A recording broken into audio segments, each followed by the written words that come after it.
In this video, the forehand will be polished. Now, this is not a perfect base. As you can see, there are all sorts of problems, scratches, clear coat missing.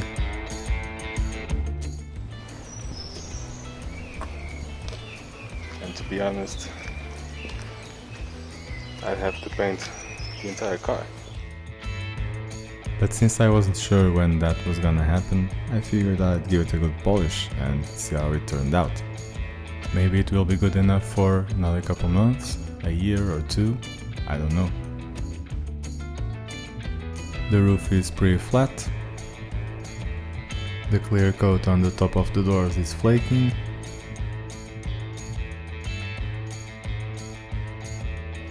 And we have a slightly different shade of grey in the bottom of this door. Of course, I can't cure it with the polish. Nor can I fix this, which is the worst spot. The rear bumper and the boot lid have also been damaged, probably in the same accident before I bought it, but nothing that I can do now. In summary, this is the kind of car that looks good from a distance, from 2 or 3 meters.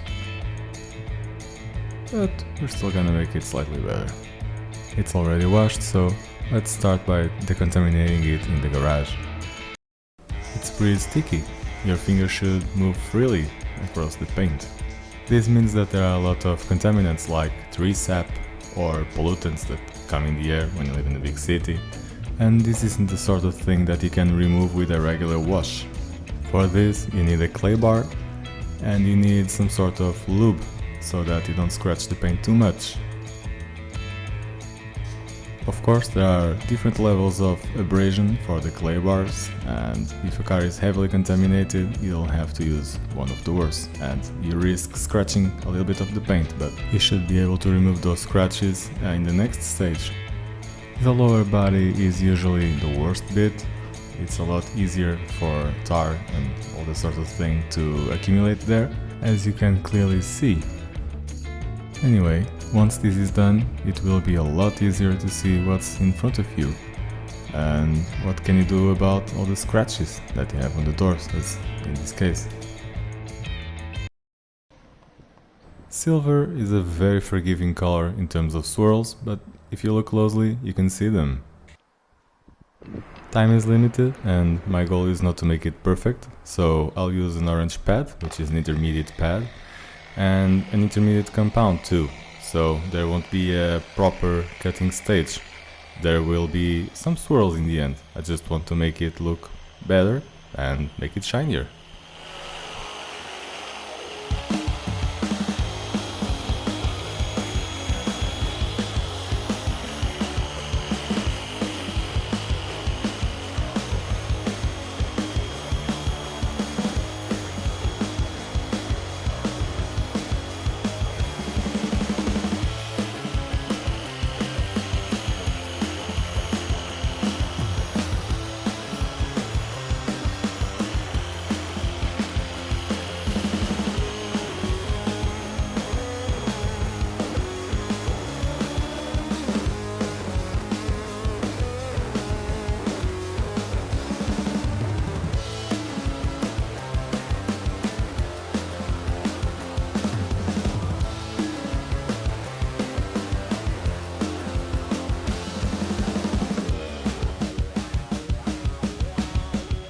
I'm not using a lot of compound, just 4 or 5 dots the size of a pea, and after about 8 to 10 passages, depending on how hot it is and how the paint is absorbing it or not, it's time to stop and it's time to clear the residue we have on the paint.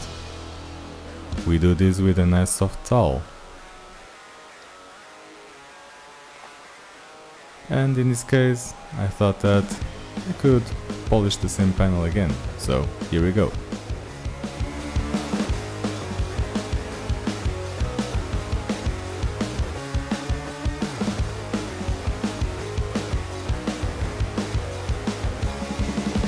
Because of the wear in some spots, I didn't bother masking everything up.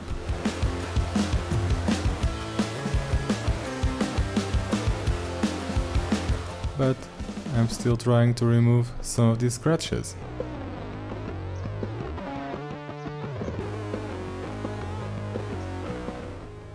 and I've succeeded.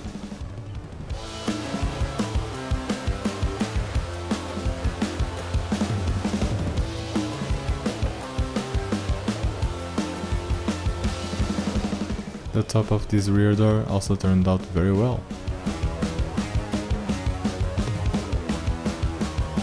Unlike the bottom, which is really terrible.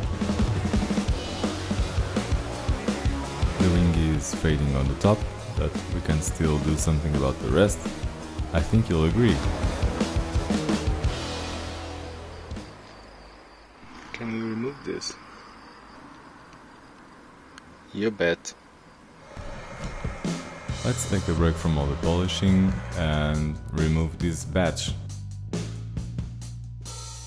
I think the boot lid is too busy with the license plate and all the letters on it.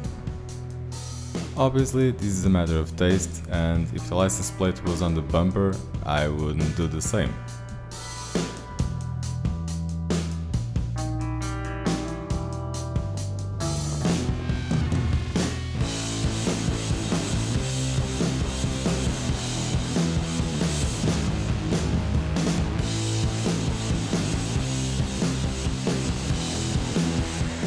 Much better. Just cleaning the glue is not enough because the badges have been in place for 21 years, so we need to do a couple of passes with the polisher.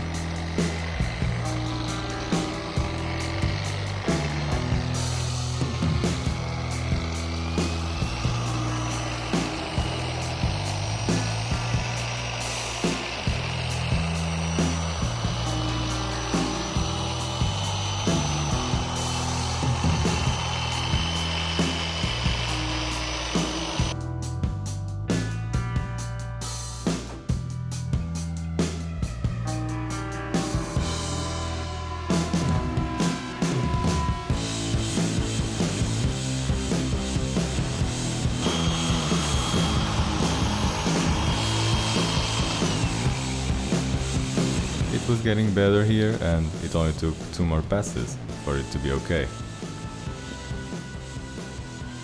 As for the roof, it was very flat, but I've managed to bring some of the shine back.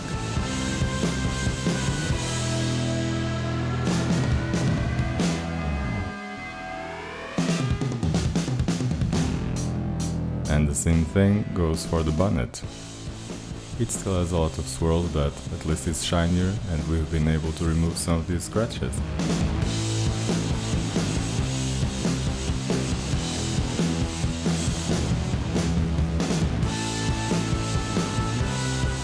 That's it.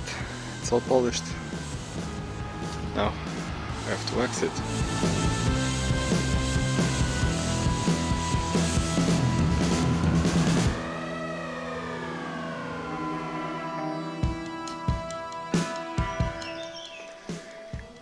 It's already waxed, and I've already done the tires. It's just the windows missing. I wonder how it looks in the sun.